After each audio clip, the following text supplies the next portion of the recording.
Boses ng mamamayan. Gusto ko sana yung bilang estudyante. Iba't ibang opinyon ng taong bayan.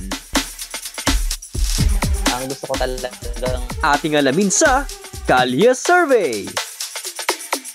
Okay naman po.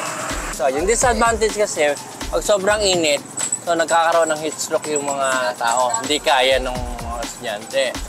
Yung advantage naman po niyan, mas malamig po dahil medyo muulan. Opo. Saka yun na po yung nakasunayan na talagang yun yung schedule ng schooling.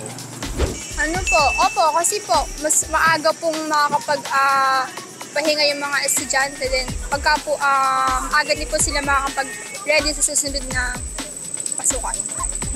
Opo, pabor po ako. Para po makapagpahinga po ng matagal yung mga estudyante kasi po. Tsaka po yung mga guro kasi po, mas nakakapagod po sa panahon ngayon yung pag-aaral. Hindi po. Kasi po, nasanay na po tayo dun sa nakasanayan na po ngayon ulit na binago na po. So, mas okay na po sa amin yung ngayon po kaysa po dun sa ibabalik pa po uli sa dati. Kasi po parang babalik na naman po sa dati is mahihirapan na naman po yung bata maka-adapt po dun sa dati po. Hindi po. Full face-to-face na po ba yun pagka ganun? Hindi po kasi college na po kami ngayon. Tapos po, meron po kaming mga ibang kaklase na taga malayo. Tapos, bali po yung pasok namin, 2 days lang, ganun po. Kung magpe-face-to-face po kami, parang mas lalong mahihirapan pa po kami. Basta schedule sa pagpasok.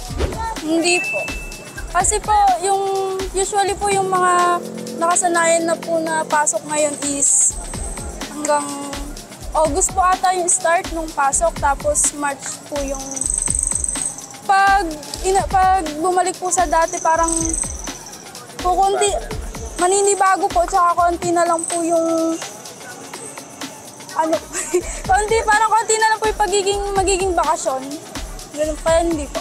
For me, hindi din po. Syempre po, kailangan din po natin ng time din po para po sa pagpapahinga rin po ng mga estudyante. And kailangan din po natin ng space po sa pagpapahinga po, pag-iisip po ng mga ganito-ganyan about po sa future, ganun. Like parang space lang po ng peace of mind po ba, ganun. Like time po muna sa sarili po natin. Boses ng mamamayan. Gusto ko sana yung bilang estudyante. Iba't ibang opinyon ng taong bayan. ang gusto ko talagang Ating alamin sa Kalye Survey.